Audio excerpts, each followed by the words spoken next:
ہماری بہت بڑی بدنصیبی یہ ہے کہ ہم ایک ایسے دیش میں رہتے ہیں جہاں قانون کوئی نہیں ہے۔ قانون بنایا گیا ہے صرف غریب آدمی کے لیے، امیر آدمی کے لیے قانون کوئی نہیں ہے۔ امیر اپنے دولت کے نشے میں، پیسے کے نشے میں دندناتا پھر رہا ہے، اور امیر چاہے جو مرضی کرے، اس سے پوچھنے والا کوئی نہیں ہے۔ غریب چھوٹی سے چھوٹی غلطی بھی کرے گا، اسے فوراً پکڑ کے جیل میں ڈال دیا جائے گا، لیکن امیر اگر قتل بھی کر لے، چوری بھی کر لے، ڈاکہ بھی ڈال لے، کسی کی عزت کے ساتھ کھلواڑ کرے، کسی کی عزت کو تار تار کر کے رکھ دے، پھر بھی اس سے پوچھنے والا کوئی نہیں۔ کیوں؟ ایک بڑا آدمی ہے، مالدار ہے، پیسہ ہے، دولت ہے۔ پیسے اور دولت کے نشے میں وہ بڑے بڑے جرائم کر بیٹھتا ہے، لیکن کوئی اس سے پوچھنے والا نہیں کہ قانون صرف غریب کے لیے ہے، امیر کے لیے قانون کوئی نہیں ہے۔ آپ جاؤ جا کے سندھ میں دیکھو کہ ایک غریب بچی کے ساتھ، 13 سالہ بچی کے ساتھ کتنا بڑا ظلم کیا گیا، کتنا تشدد کیا گیا اس بچی کے ساتھ، لیکن وہ پیر صاحب دولت کے نشے میں دندناتے پھر رہے ہیں، کوئی پوچھنے والا نہیں ہے۔ جب دیکھو کیسے اس بچی کے ساتھ تشدد کیا گیا، اور سینکڑوں لوگوں نے مل کر اس بچی کے ساتھ ریپ کیا، اور سینکڑوں لوگوں نے مل کر اس بچی کے ساتھ تشدد کیا، اور رپورٹ بنانے والا بھی وہ کوئی، میں کہتا ہوں انسان نہیں، وہ جانور تھا، بلکہ جانور بھی اس سے بہتر ہو سکتے ہیں۔ وہ جانوروں کی صف میں بھی کھڑا نہیں ہوتا جس نے یہ رپورٹ بنائی۔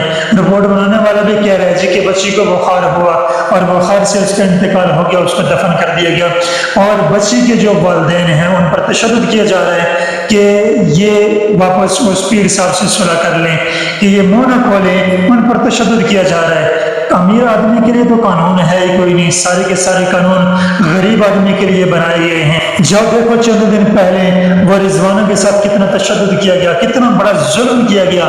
جج کی بیوی ہے، اسے پتا ہے مجھ سے پوچھنے والا کوئی نہیں، جج کی بیوی ہے، اسے پتا ہے میرے لیے قانون کوئی نہیں ہے، قانون سارے غریب آدمی کے لیے ہیں۔ اگر یہ تشدد کسی غریب آدمی نے کیا ہوتا تو اس وقت اس کا سارا گھرانہ جیل کی کال کوٹریوں میں ہوتا، لیکن یہ جج کی بیوی ہے، اس لیے پوچھنے والا کوئی نہیں۔ اسے پتا ہے قانون سارے غریب آدمی کے لیے ہیں، قانون ہمارے لیے کوئی نہیں ہے۔ کس طرح اس بچی کے ہاتھ پاؤں توڑے گے، کس طرح اس کے سر میں راڈ مارے گے، اور اس کے سر میں کیڑے پڑ گئے، لیکن یہ ظالموں اس کو خوف نہیں آیا، اس کو کوئی خدا کا خوف نہیں آیا۔ کیسے یہ معلوم نہیں تھا کہ جب کائنات کے رب اللہ کی گرفت آتی ہے تو کائنات کا رب اللہ ساری اگلی پچھلی برابر کر کے چھوڑتا ہے۔ کائنات کا رب اللہ دھرتی پہ ظلم کو برداشت نہیں کرتا۔ دو چیزوں کو میرا اللہ دھرتی پہ برداشت نہیں کرتا، ایک میرا اللہ بے حیائی کو برداشت نہیں کرتا، اور دوسرا کائنات کا رب اللہ ظلم کو برداشت نہیں کرتا۔ ظلم کو میرا اللہ کم ہی مہلت دیتا ہے، اور بے حیائی کو میرا اللہ کم ہی مہلت دیتا ہے۔ جو لوگ ظالم ہیں وہ جلد میرے اللہ کی گرفت میں آتے ہیں، جو لوگ بے حیا ہیں وہ جلد میرے اللہ کی گرفت میں آتے ہیں۔ یہ ظالم بھی میرے اللہ کی گرفت میں آئیں گے، یہ بے حیا بھی میرے اللہ کی گرفت میں آئیں گے۔ تو میرے بھائیو، اگر میرے اللہ کے عذاب سے بچنا چاہتے ہو، اگر میرے اللہ کے عذاب سے بچنا چاہتے ہو، تو اس کے لیے بنیادی چیز ہے کہ توبہ کرنی ہوگی، اس کے لیے بنیادی چیز ہے خود کو تبدیل کرنا ہوگا۔ کہ میرے نبی کا فرمان ہے کہ اگر تم کسی برائی کو ہوتے ہوئے دیکھو تو اس کی اگر تم استطاعت رکھتے ہو تو سب سے پہلے اسے ہاتھ سے بند کرنے کی کوشش کرو، اگر اتنی بھی قدرت نہیں رکھتے تو اسے زبان سے بند کرنے کی کوشش کرو، اگر اتنی بھی قدرت نہیں رکھتے تو اسے دل سے برا جانو۔ آج میں اور آپ اپنے ایمان کا محاسبہ کر لیں۔ پھر میرے نبی نے فرمایا کہ یہ ایمان کا سب سے کم درجہ ہے کہ اس برائی کو اپنے دل میں برا جانا جائے۔